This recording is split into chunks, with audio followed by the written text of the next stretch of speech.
it makes a lot of sense. Of late, I've been trying to concentrate and trying to understand the amount of significance the childhood trauma has on the psychiatric illness bearing. So today's presentation will be very brief, will be very basic, will not be covering into details of the whole thing. Of course, it cannot be done so. I will not be justified in doing so within a 1 hour period. I'll try to cover some of the basic aspects of childhood trauma and some neurobiological and psychological correlates related to that, and associated psychiatric illness, where there is a good amount of evidence of childhood trauma. So this is what I'll be covering. What is some basic definitions of childhood trauma, types of trauma, some neurobiological. I'll mention only the basics, not be going into details of all the neurobiological associations, and some psychological correlates related to the trauma, psychiatric morbidity, and what to do. Of course, I mentioned what to do here, but that is just one slide. So the management aspect is actually a lot more. So what is trauma? So any scary, dangerous, or violent event that poses a threat to physical safety, well-being, or bodily integrity of a child is trauma. Now, it may involve the child directly, where the child is directly involved in the trauma, or it may involve the parent, guardian, or another caregiver of the child. So even in these cases, the child is involved in the trauma. Threats to safety of a loved one may be just as traumatic as direct threats to the child. These experiences can trigger a strong physical and emotional responses. A lot of books or a lot of literature classify childhood trauma based on different aspects. Here I have taken randomly. My intention is just to show the different traumas which the child can experience. The most common among these would be abuse. So again, in the abuse, we have sexual, physical, and psychological.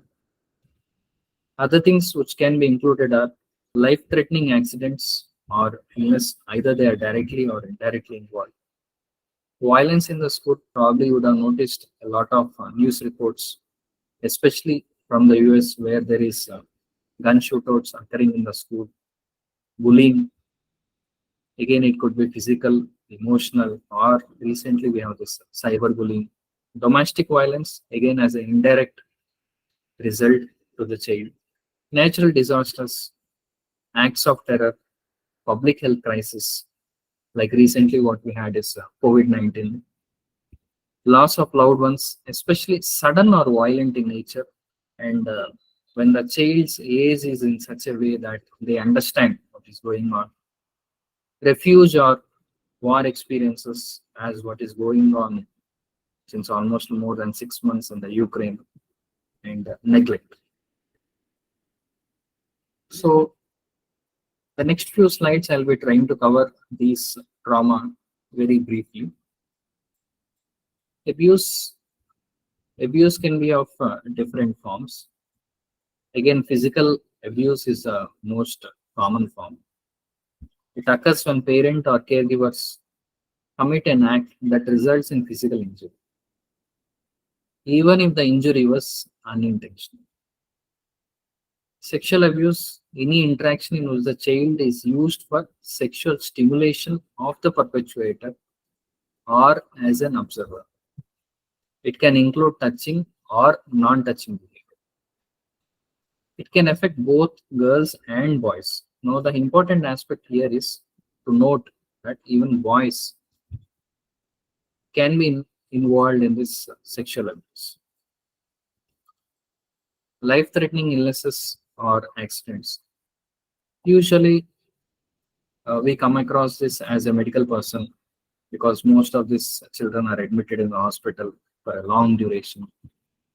And the illnesses most commonly would be uh, life-threatening or terminal illnesses like cancer, those things. So it refers to a set of psychological and physiological responses. It is more related to the child's subjective experience rather than the illness area. So here the age of the child, maturity of the child, the support of the caregivers play an important role. Reactions vary in intensity and can be adaptive or it could be disruptive. Reactions can be, these are some of the examples of reactions which can be experienced: re-experiencing, avoidance, or even hyperarousal.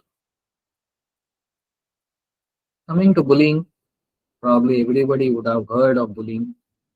So it is a deliberate and unsolicited action that occurs with the intent of inflicting social, emotional, physical, and or psychological harm to someone who is often perceived as being less powerful.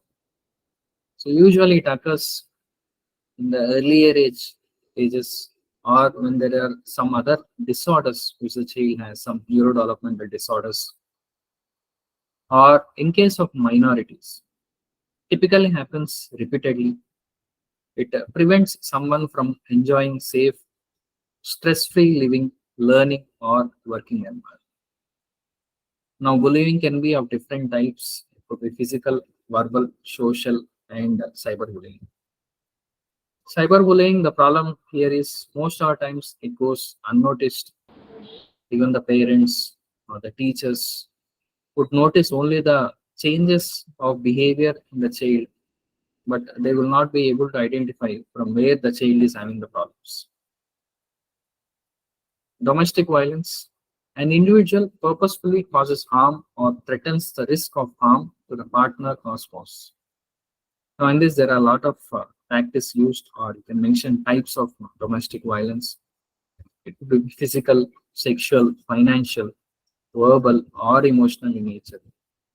Some other types are stalking, terrorizing, blame, hurt, humiliation, intentional isolation, and manipulation.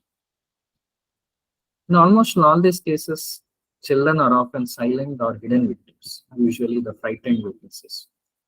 Most of the times, the partners, the parents who are who are going through this domestic violence, wouldn't notice that the child is also going through the trauma.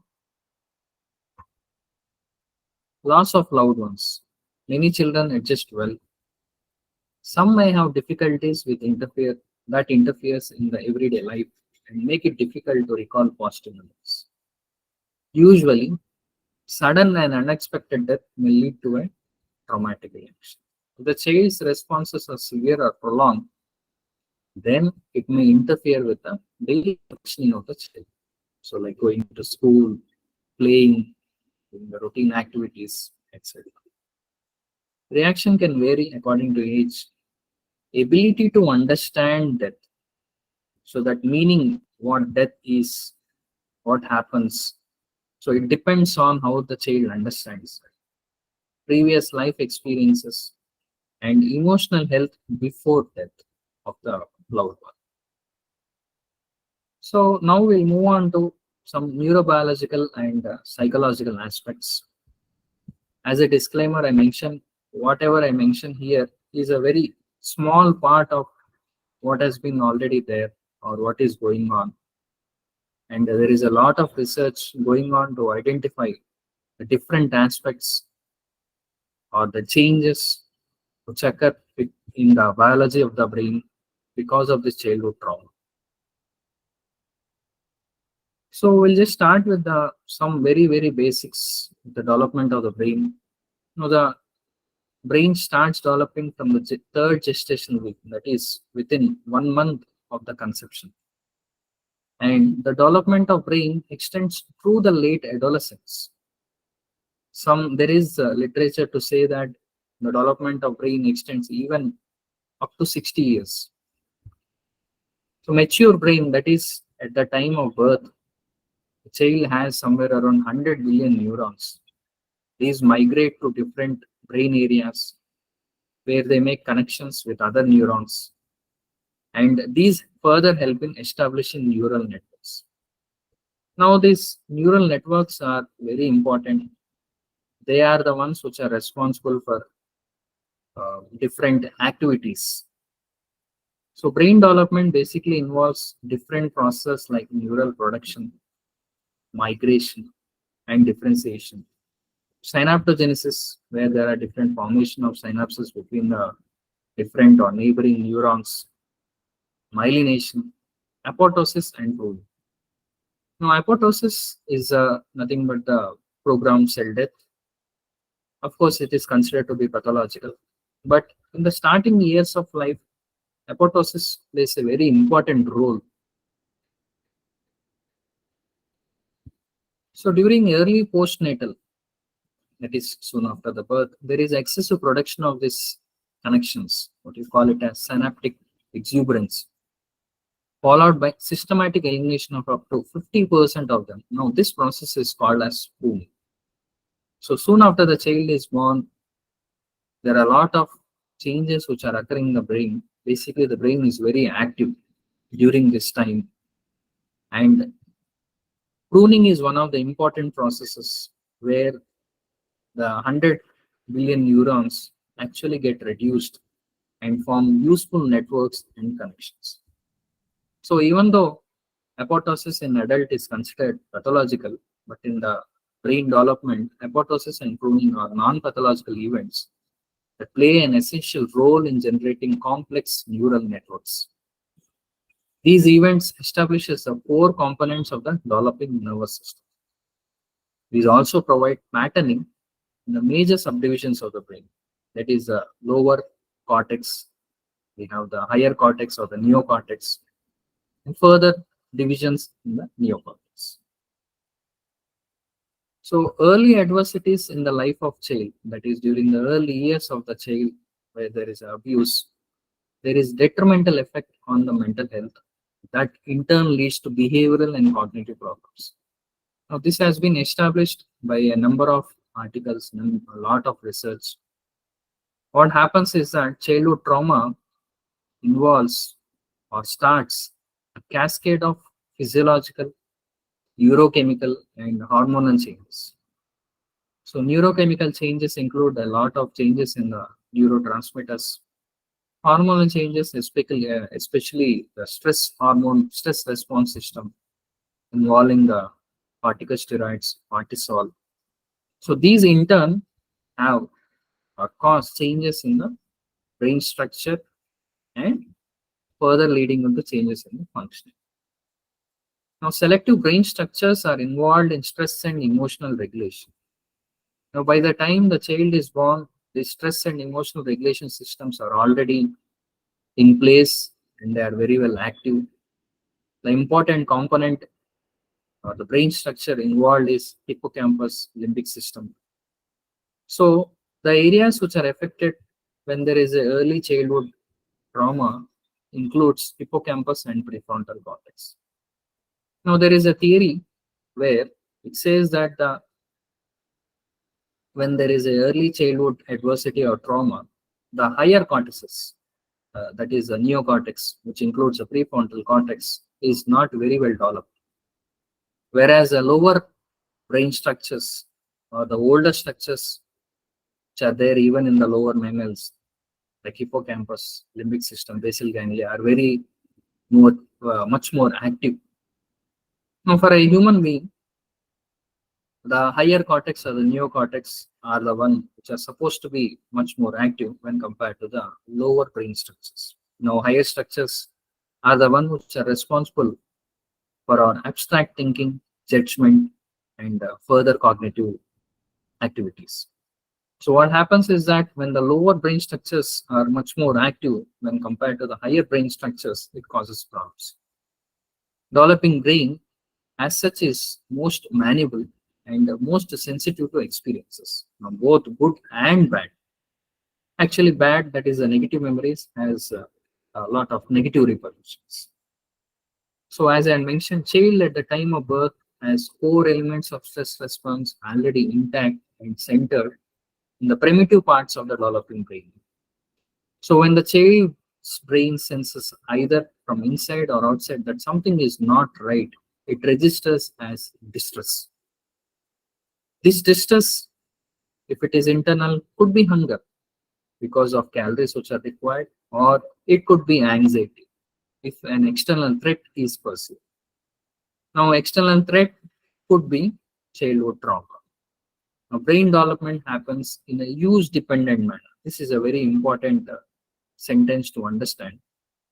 So, when I say use dependent manner, so the child, when it is exposed to more and more trauma, what happens is that those areas which are involved in the handling of the trauma or stress, they become more active, whereas the other areas may not be that active. So more chaos and threat, brain stress response systems and areas responsible for this become more active, or they grow much better. So what happens? Mature organization of neocortex emerges over protracted time with the help of diverse forms of input. So protracted time meaning from the time the child is born to the late adolescence, the neocortex keeps developing. Now, this development depends on a lot of factors, genetics, environment, family issues, all those things. Development of normal brain organization requires input from major sensory systems. So, when specific aspects of input are lacking, alternative brain patterns emerge. Now, the brain patterns could be enriching or depriving based on the environment which the child experiences.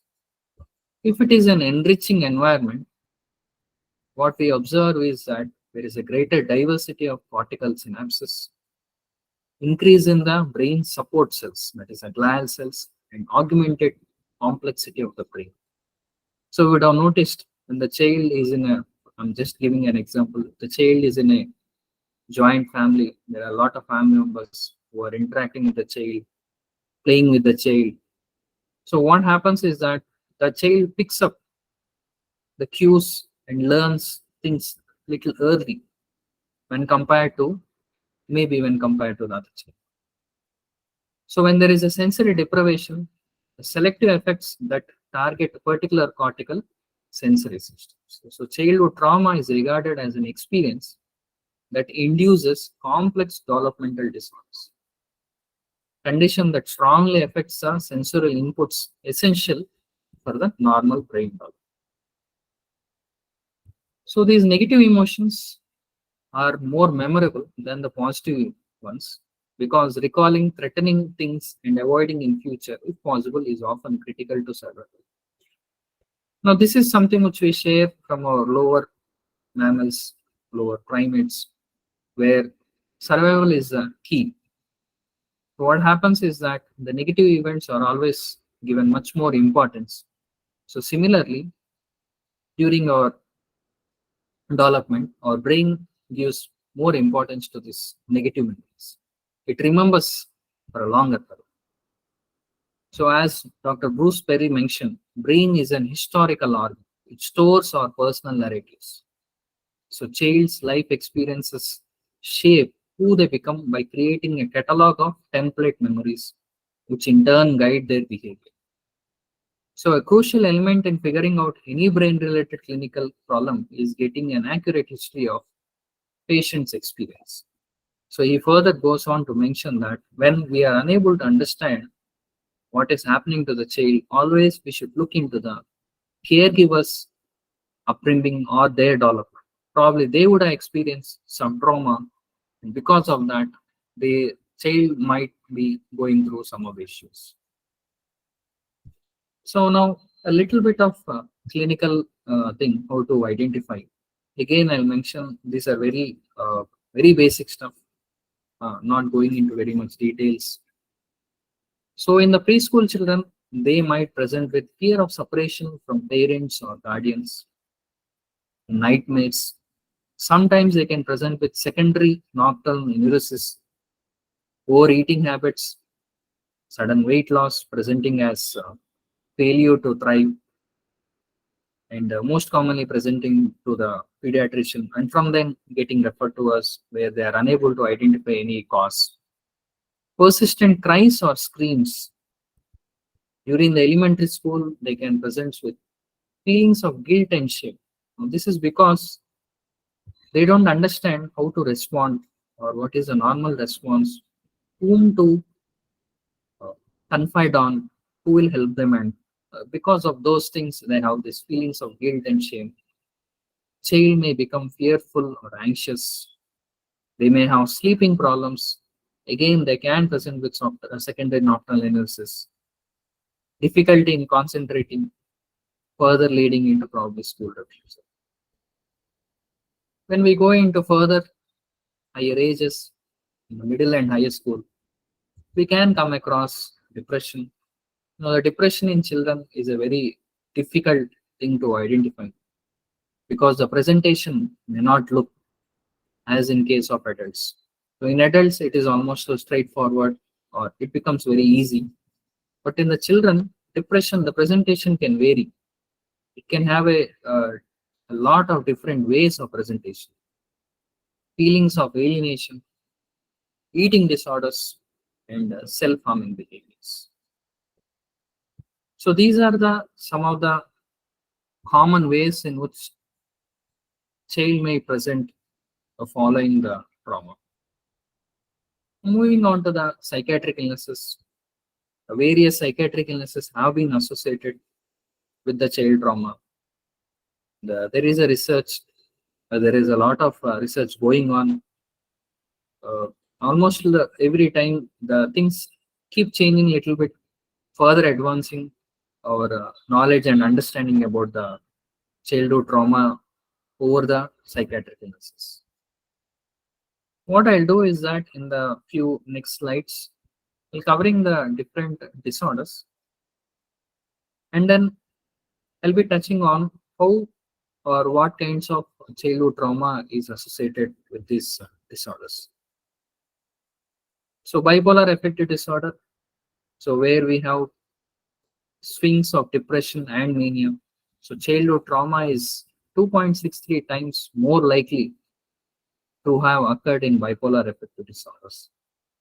So there is a link between childhood trauma and emotional dysregulation, as I had already mentioned in the neurobiological development, where there is a more development of the lower brain structures involving the hippocampus, limbic system, basal ganglia. So there is a lot of emotional dysregulation. Can also induce affective lability and interpersonal sensitivity. So these can act as factors leading on to the episodes in the bipolar affective disorder. Trauma most likely associated is emotional abuse, and in the disease parameters, that is bipolar affective disorder, it is associated with early onset of the disease and increased suicidal risk. That's a very important factor to be noted down. Also, it is mentioned that whenever we have a bipolar affective disorder where the patient is not very well responding to medication, or when the presentation is very severe and acute, we should always look into this childhood trauma in the past history. We should collect it and we should give importance to it. Depression. So childhood trauma is a significant risk factor for the future development of depression. So now trauma interacts with several genes belonging to different biological pathways, which in turn increase the risk for depression. So they predispose to earlier age of onset, greater symptom severity, more comorbidities.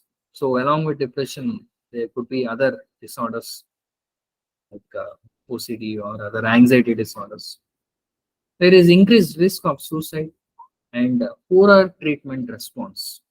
So when we are treating the patient with depression with an underlying childhood trauma, the response may not be that good as when seen compared to the person who doesn't has any childhood trauma. This also might lead to alteration of affect regulation, impulse control, and cognitive functioning. These in turn decreases the ability to cope with later stresses. Now, this is again another important point which we should always keep in mind. Psychosis. Now, the evidence for psychosis from the childhood trauma is not sufficient or necessarily explain the whole onset of psychosis. Whereas for the depression and bipolar affective disorders, for the anxiety disorders, PTSD, there is a good evidence to say that childhood trauma is a causality. But in case of psychosis, it is not that sufficient. Now, trauma with intention to harm contributes to the onset of psychotic experiences and psychosis. Underlying traits like genetic predisposition, low cognitive and social skills, these increase the exposure to adversity. Pathways leading from childhood trauma to psychosis may act at different and complementary levels. So, what I mean to say here is that there are different pathways involved at different levels of development, which includes biological and psychological correlates. So, it makes a little complex to understand how exactly the childhood trauma leads to psychosis. Moving to substance use disorders. Now, this is one of the problematic issues which we come across in almost all the cases, especially in case of men. Whereas childhood maltreatment often is not an associated one-time event. So, important characteristics are severity, co-occurrence of multiple types, chronicity, and age of occurrence. So, not every child exposed to trauma develops substance use disorder. Factors like resilience act as a protective factor. So we need to consider resilience when we see that childhood trauma is leading to substance use disorder. Now, what I found from one of the studies is that the association of trauma with substance use disorder is more among women. The reasoning which was mentioned is because they use more of internalizing behavior to cope with the negative effect. So this is what is mentioned in that article. Moving on to obsessive compulsive disorder. So repeated trauma in turn depletes the coping resources. So in turn, it leads to maladaptive functioning and our cognitive distortions, which further leads to emergence of OCD disorders. Negative and potentially traumatic life events have a role in activating pathological anxious mechanisms. The common OCD phenotypes which are seen clinically are contaminating cleaning, symmetry ordering, and coding symptoms. There is a much more evidence for multifactorial mode of inheritance, meaning to say just not the childhood trauma, but other factors are also involved in the development of this, especially interpersonal trauma, which in turn increases the susceptibility to those. PTSD, that is post-traumatic stress disorder. After this COVID pandemic, there is a lot of research of PTSD, and also there is increase in the cases as a psychiatrist, which I am seeing previously, which was not there. So we need to observe probably after a few years how this childhood adversity, that is COVID-19, would present as PTSD. Now, the existing evidence or the research says that childhood trauma can have short and long-term effects. Short-term, PTSD symptoms last only weeks to months and remit completely. Whereas in case of long-term, PTSD may follow from trauma and leave enduring traces into adulthood. So PTSD as a consequence of trauma can contribute to transmission of psychopathology to the next generation. Now here, what the author mentions is that from the article, the parents who experience trauma, they may not know what are the normal ways of going about taking care of the child or the children. So probably it might affect the parenting, and that in turn affects the child rearing, and that in turn may contribute to childhood abuse or trauma. That in turn further leads on to the in the adulthood some psychiatric diseases. Neurodevelopmental disorders. So here we have autism, ADHD, intellectual disability. In this case, as a prerequisite, what happens is that maltreatment, bullying, childhood adversity, and other potential traumatic events are not unusual for these children. They have far reaching impacts on the children's well being and future adjustment. Now, the problem here is that the current evidence is not very establishing the causality again. So, researchers are only recently refining methods to specify prevalence, causality, and the unique effects of trauma on this population of children. Because already there is an underlying neurobiological pathology, and upon that, how this childhood trauma causes further effects is a little complex thing to understand. So we are reaching almost to my end of the presentation. So some points probably which can be used in the management, and which I came across by reading some of the books of Bruce Perry and listening to some of the lectures of Sheshadri sir. So traumatized children need predictability, routine, a sense of control, and stable relationship with the supportive people. Bruce Perry does mention always when he's treating this childhood trauma that predictability, routine, and a sense of control are very, very important when we need to treat these children. Pattern, repetitive stimuli lead to tolerance, while chaotic, infrequent signal produce sensitization. Probably this you would have known in the parenting.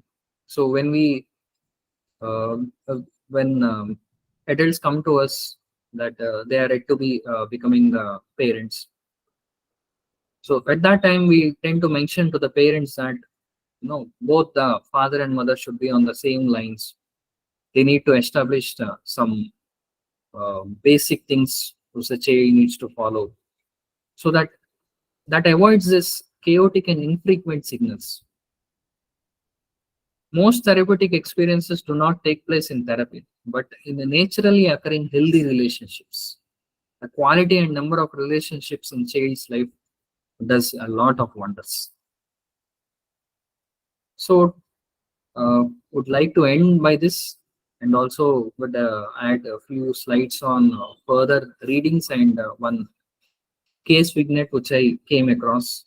Probably it adds a lot of meaning to our understanding of today's topic. So childhood trauma involves a complex cascade of physiological, neurochemical, and hormonal changes, leading to alterations in brain structure and function. There is evidence that childhood trauma leads to developmental abnormalities in brain development. Variety of brain regions are involved, especially hippocampus, that is hyperactivation of the lower brain regions, and hypoactivation of the higher brain regions, that is the neocortex, specifically the prefrontal cortex. And the psychiatric illnesses linked with childhood trauma, few of these which I mentioned in my talk are bipolar affective disorder, depression, OCD, psychosis, substance use disorders. So anybody who is really interested in moving further probably should begin by reading this book, The Boy Who Was Raised as a Dog by Bruce Perry. I came across this book because of this variety title, and then when I started reading, and it goes very well in trying to place the different cases which Dr. Bruce Perry had seen, and then he mentions very nicely how the case is presented, how they had gone through, and then in middle he also explains the different neurobiological aspects, psychological aspects, and he gives a very some important pearls in to handling these cases. And another book which I had come across while preparing this talk is Childhood Trauma and Mental Disorders. This again is organized in a very nice way, where they have given detailed review of the available literature, the different articles, review articles, case studies, and also a lot of neurobiological importance has been given. And one more person I always recommend is Professor Shekhar Seshadri from NIMHANS, who uh, talks on lot on this childhood trauma. His speeches are really good. Probably, if anybody is interested, should visit this YouTube channel where he, along with his team, posts a lot of videos on this childhood trauma. And then we'll end with this just a case we need. It's just mentioned in this book, which I had mentioned, Childhood Trauma and Psychiatric Illnesses. Probably you would know who is Virginia Woolf. She is an English writer who is a novelist, and there are some few of her titles which are quite famous. Now, she is born as a seventh child in a family of 8. Father was a writer and biographer. Mother is a model and philanthropist. Now, here comes the main issue of the talk. She was sexually abused at 16 years by her half sibling. Then later on, she started experiencing a lot of turmoil, and she had first a manic episode at 13 years after her mother's death. Second episode, along with the suicide attempt at 22 years after her father's death due to bowel cancer. And during later part, had severe depressive and manic episodes, and actually committed suicide at the age of 59 years. So this gives a brief view clinically how the childhood trauma can have adversities in the adulthood presentation of the psychiatric illnesses. So with this, I would like to end my presentation, and I'll hand over the proceedings to the ma'am. Thank you, Dr. Raj, for a very nice presentation. Now, participants, the house is open for discussion. If you have any query or any question, you can please unmute yourself and ask. Please go ahead.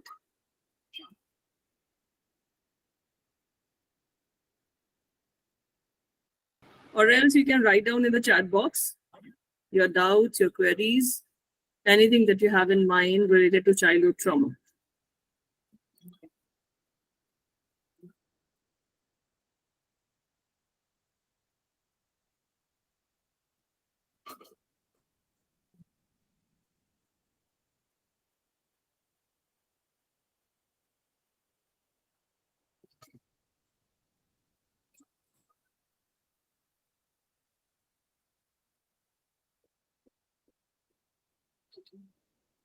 In the meantime, there is a point that I would like to raise and discuss with you, Dr. Raj. Yes, ma'am. Do you feel that everybody has one or the other kind of trauma, be it physical abuse or verbal abuse or related to sexual abuse? So we all have probably experienced one or the other kind of trauma, but it's a perception of trauma that's important. Do you feel so? In the meantime, they ask their doubt. Let us just discuss on this.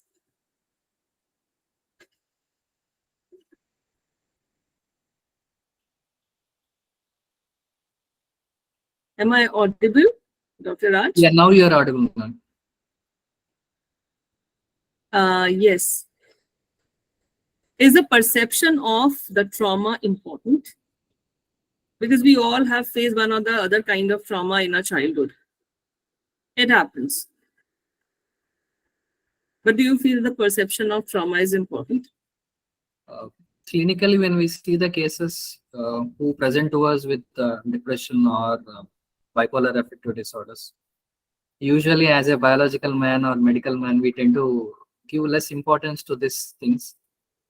But when we start, when the patient is not responding to the pharmacotherapy, that is when we start thinking, are we missing something? And then when we start analyzing, when we start retaking the history, we come across cases where the perception which is given by these patients to their childhood trauma is actually quite significant. Most of the cases, we are not very well trained in dealing those things. So we tend to explore things, try to do how much ever possible from our side. But then, as you mentioned, ma'am, perception is very important. It plays a really important role. Even when I I tried doing, also. Yes, please go ahead. so even when I tried doing some of the therapies, it creates a lot of hindrances for us when we are doing cognitive conceptualization. It becomes difficult for us to proceed ahead. So they get stuck. It becomes difficult for us. That is what is my personal experience. I would like to share a case of mine. Actually, a patient was referred to me from one of my friends who is a psychiatrist and from a very well-known hospital. And this case was on antidepressants. She was a case of severe depression on medications for past 10 to 15 years. And then the medications were changed to bipolar.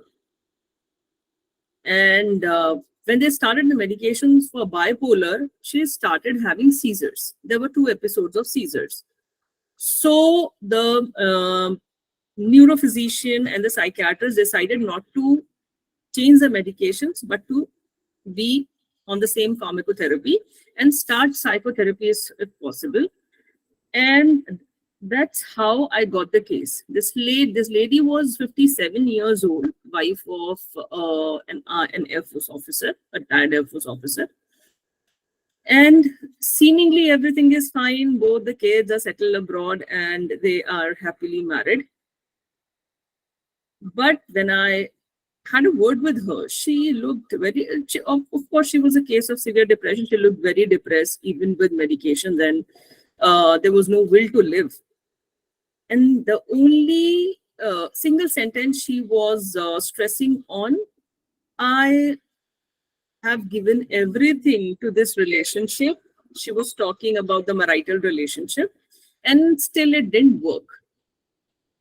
And then when I started taking the history in depth, then I got to know that she got married at the age of 19.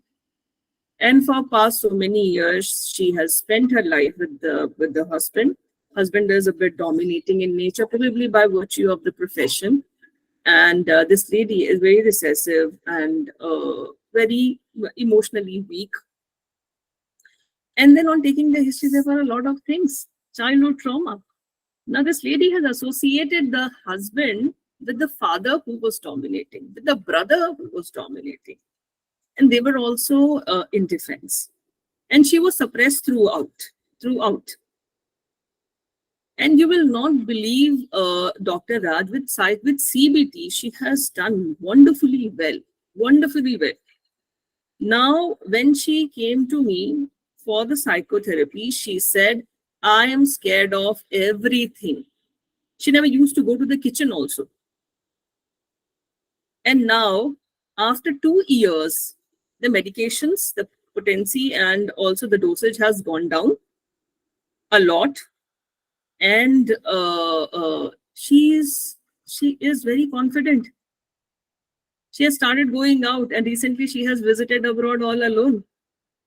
So this is what I feel. She was a case of childhood trauma, then long-term depression, and then bipolar. Probably these are the things that happen in a sequence. So, but the perception of that trauma is very important. What the inner child, what your child has perceived at that particular point in time. This is what I feel. What do you say? Do you have any take on that? Yes, ma'am. What you mentioned is absolutely true. That inner perception is always there. So let's take few questions. There are a few questions. Yes, Anupa, please go ahead. You want to ask something? Yes. Good evening, sir. Yes, you are audible. Please go ahead, Anupa.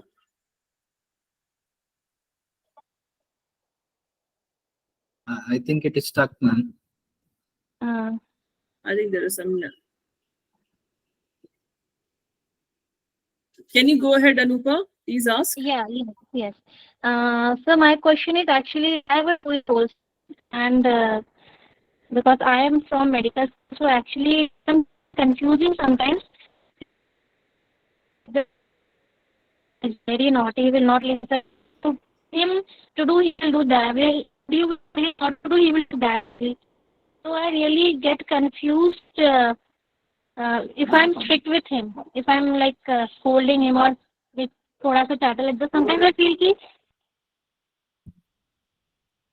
brain में लग जाए, तो how can we deal with such situations?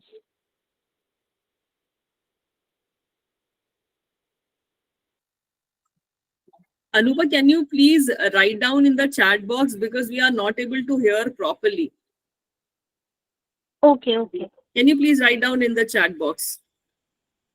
Okay. Yes, In the meantime, we can take few questions. Can sexual abuse in childhood cause attachment issues? Dr. Raj, over to you. This is the Yes. question being raised by Rahmana. Yes, ma'am. I have come across few cases actually presenting in the adult as problems with unable to conceive in the marriage.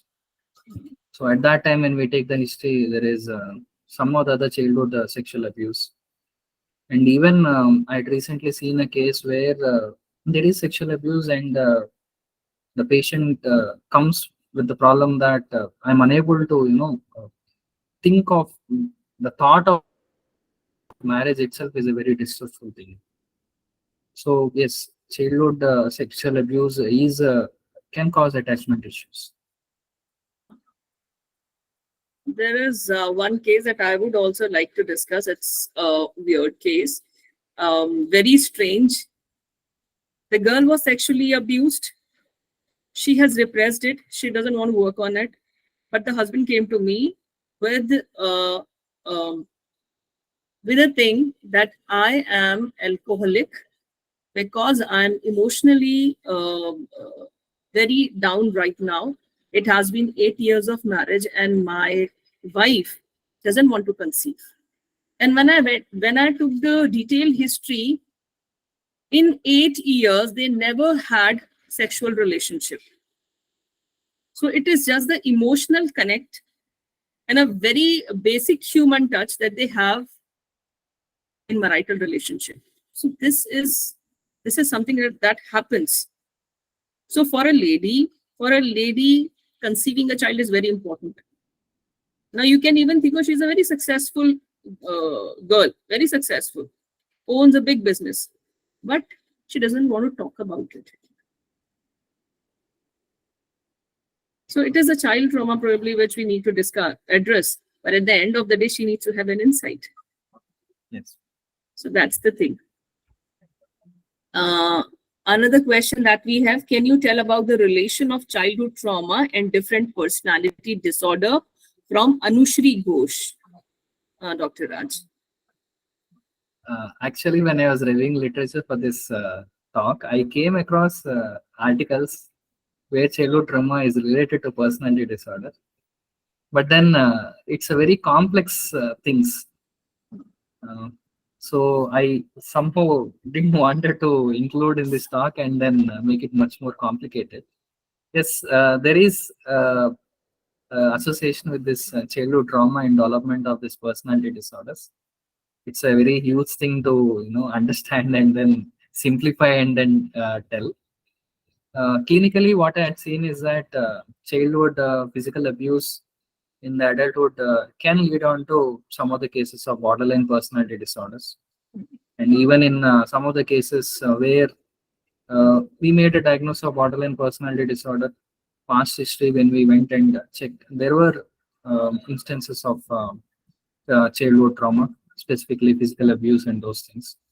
In some of the cases, there was harsh parenting also involved, a kind of authoritarian type of parenting. So these are some things which I can tell. From my side, that's it now. If you want to add something. Yes, absolutely. I do agree with you totally, Dr. Raj. And I think we keep on getting such kind of cases are very common. What kind of psychiatric illnesses could develop in adulthood if an individual has faced abused by parents in childhood? Okay.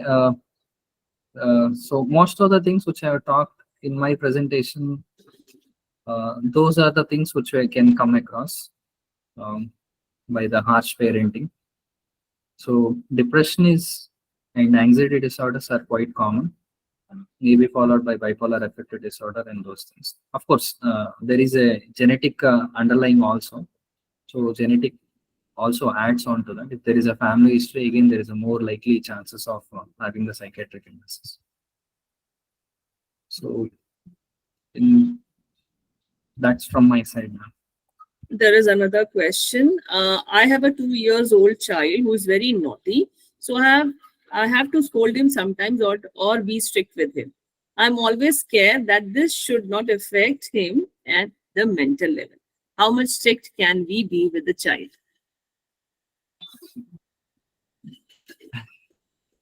As a parent, even I mean, every parent goes through this probably the same question. But what I would noticed and understood from reading the different articles and books is the most important thing underlying is the love. That the parent should have that you say love towards child. So when that is there, usually what happens is that even when we scold, we try to scold in a different way, and then we try to explain it. Even when we read this reinforcement techniques and punishment, they mention how it should be done, what kind of things to be taken care. So they mention that the child also has a lot of self-respect, self-esteem. So that should not be harmed. So it should be subtle. At the same time, we should explain why we are doing it.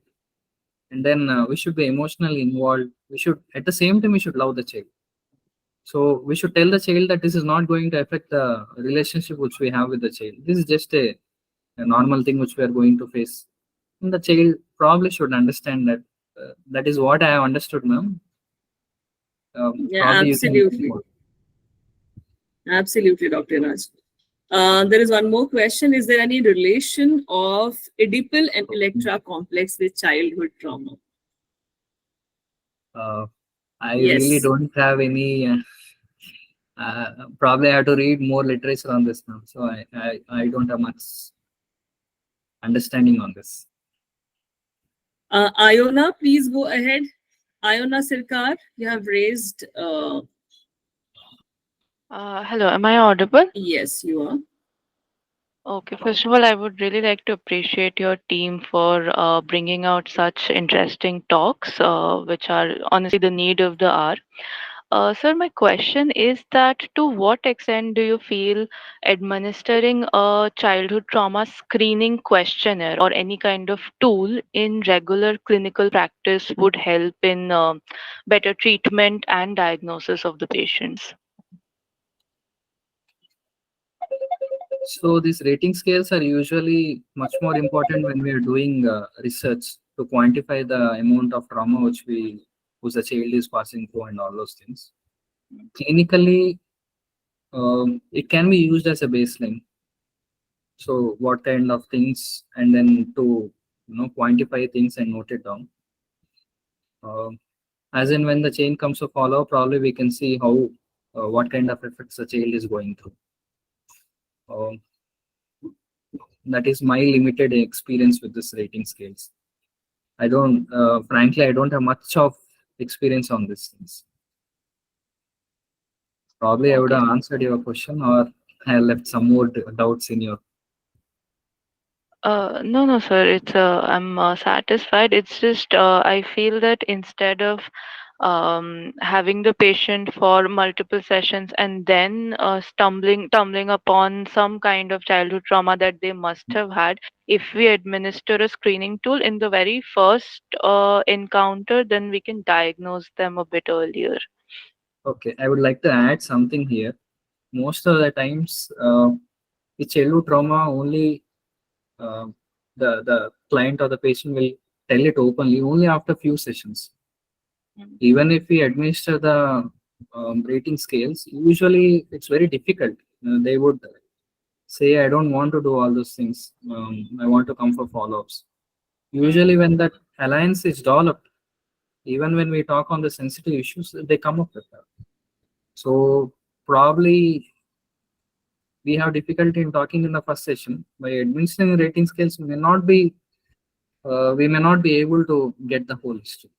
So what they say is that time is the healer. So with the time, as the therapeutic alliance develops, probably the patient himself will be able to tell what they have gone through, and we would get a clearer picture of the whole thing.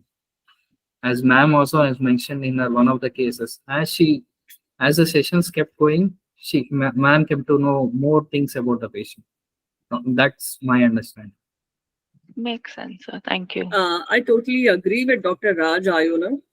And after so many years of experience and seeing and managing lots and lots of patients, I have come to a conclusion that it is very difficult for a person to pour out and reveal the complete history and complete traumatic experience in 1 or 2 sessions. In Speakingcube, we at least take 1.5 hours of session. Probably in most of the hospitals, this is what I have seen. What the protocol is 30 to 45 minutes of session. Fixed time is there, right? Yes, ma'am. I take the history and the whole team, they take the history for at least 3 hours in 2 sessions. 2 sessions are totally devoted to the history, and that's why the recovery rate is 100%. Even for a bipolar, I'm talking about, wherein there is something which has happened to the brain, which probably Dr. Raj is going to second, right? It's not the psychological, but there is a psychiatric thing also involved. There is some neuro thing involved. That also can be tackled nicely. When we talk about the structure of amygdala, when we talk about the limbic system, when we talk about the hippocampus, when we talk about the different neurotransmitters, that can be tackled, but you need to bang on to the right root cause. What happens? Most of the times, we do collect the paper pencil test. We do go for it, right? The case is diagnosed, and after some time, we get to know this was a wrong diagnosis. For example, I'll share you one important example, and it was an eye-opening for me. In 2020, an engineer approached me with illness anxiety. In 2020, because of Corona, and a lot of people were suffering with illness anxiety disorder.